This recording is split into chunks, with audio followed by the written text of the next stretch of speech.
With NASA's recent news that oceans have now risen 3.5 inches, I wanted to talk about the intersection of climate change and artificial intelligence. Because AI is doing crazy things. It can now detect tsunamis, it's now protecting rhinos, it's now listening to the Amazon rainforest. I got this whole thing at the end of the video that I came up with about how we can reuse garbage using artificial intelligence. It's like the side hustle of a century. I got climate change charts and AI that's optimizing energy patterns. So let's dive into all of that right now. Now you might have seen this going viral already, but NASA released a video about how the sea level has been rising for the last 3 decades. Now the animation was done by this guy named Andrew Christensen. He does data visualization for NASA. And there's just something crazy about the way it like creeps up on that porthole window going from 1999 up until 2022. But when you really think about 1 inch of water in the ocean, an ocean that's 71% of the entire planet's surface, that's just an unimaginable amount of ice that is melted. It's not a mountain, it's not 100 mountains, it's just not really something you can imagine. And it's tricky because we know most of the mechanisms, a lot of it's burning fossil fuels and stuff, but it also seems really hypocritical for like big countries like the US and China to go to developing countries like India and say,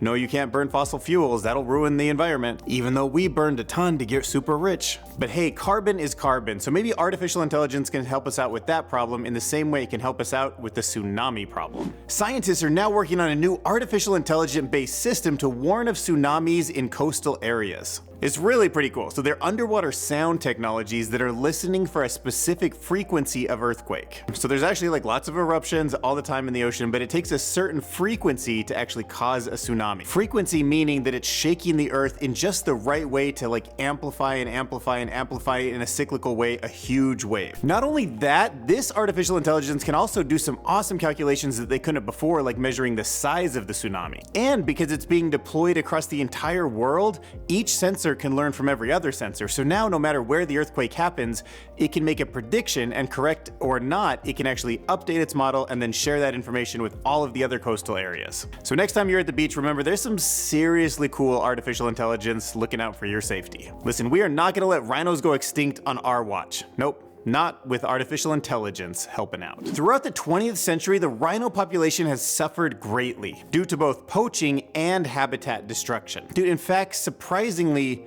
sadly, the majority of rhino species are on the brink of extinction. And the ones that are alive right now are in protected areas, they're sanctuaries. But despite them being in these sanctuaries, there's always poachers looking to make money by killing them and taking that ivory. Well, a South African company named Roselle Technology has responded to the crisis by using AI-powered ankle bracelets. So these bracelets give real-time information about where all the rhinos are, and they stay in packs. Now, the artificial intelligence system is trained to look for what a healthy pattern is, and when it sees a deviation, like they run from a predator or someone in the group is sort of separated, it sounds an alarm. And that alarm will also dispatch an anti-poaching squad to that exact location. John Ballesteros wrote an article called GeoAI and its 4 Horsemen, in which he breaks down how artificial intelligence is actually used in all those cool mapping systems that we use on our apps. And we use it without even thinking, for managing disasters, planning cities, mapping logistics, driving directions, and even artificial intelligence on top of that, like figuring out the optimal place for a new grocery store. All of that stuff is layers on layers of AI. And he breaks down how there's basically 4 major ways this is done. The first is through image classification, which is just about finding if an object is in an image independent of where it's located. The other one is object detection, and that's different because it actually does care about where the object is. The third is called semantic segmentation, and that's all about giving groups of pixels image labels. And the fourth is image generation. So that could be like maps not fitting right where it fills it in. It could be photographs that are grainy in some areas, cleaning it up. In some cases, 3D objects that sit on top of things have some information, but it has to fill in the rest. So AI all over the place. So look, when you have solar power, the clouds come, the clouds go. Artificial intelligence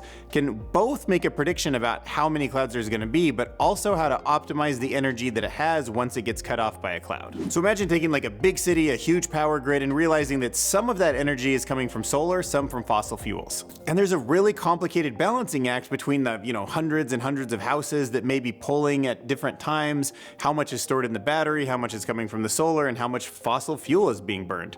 It's not perfect, and there's a lot of wasted energy there. And of course, the wasted energy from the fossil fuels especially is, ruining our climate. So a nonprofit called Climate Fix is looking to use AI to both optimize all that energy, but most importantly, minimize how much fossil fuel is used and wasted. The artificial intelligence is getting amazing data. It's coming from 25,000 different power systems all across the UK. And it's optimized to predict solar panel output. And because it's doing more accurate forecasts, they predict that it's actually going to save approximately 100,000 tons of CO2 annually. That's great, that's so much. And it's like cheaper for everything, it's better for the environment. What a great use of AI. Elliot Jacobson wrote a piece called WTF is Happening. And he points out that right now there's actually 3 simultaneous, incredibly dangerous things happening in our climate that we should know about. First is way down at the bottom of the pole, in Antarctica, there is way less ice than there should be. Well, you know how a mirror can reflect light? Well, ice kind of does the same thing, and with less ice to reflect that heat goes into the ocean and warms the ocean. And a warmer ocean has all sorts of negative knock-on effects. But now if we hop over to land, that's getting hotter too. On June 9th, temperatures reached 4.8 standard deviations above the 1997 to 2000 mean. Now this graph shows the sea surface anomalies, where in the ocean it's hotter than you would expect, and there's way more red on here than there should be. Now his third WTF graph was this. Look at this 2023 line, it's off the charts. Now this graph is effective ocean heating in Hiroshimas per second.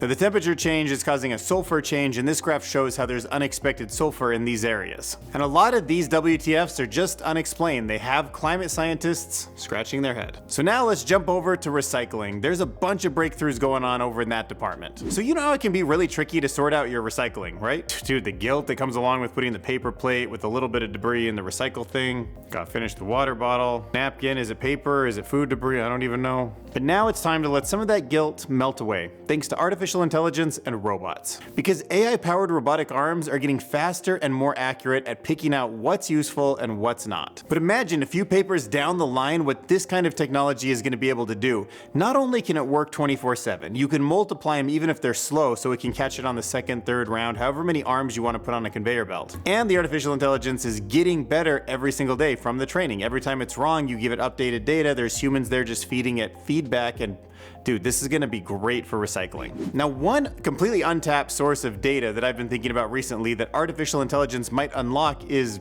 garbage piles. What? Like, I know, just stay with me, but like public landfills, they could be valuable data actually. After learning how advanced artificial intelligence systems with robotic arms can pick out recycle, put them in piles, it got me thinking like, what kind of data is in there? Like first, food companies might be pretty interested in like what kind of products are being consumed in what areas of the country just for stocking and manufacturing reasons. But then I started thinking like, what if you could correlate boxes of chicken noodle soup with the common cold?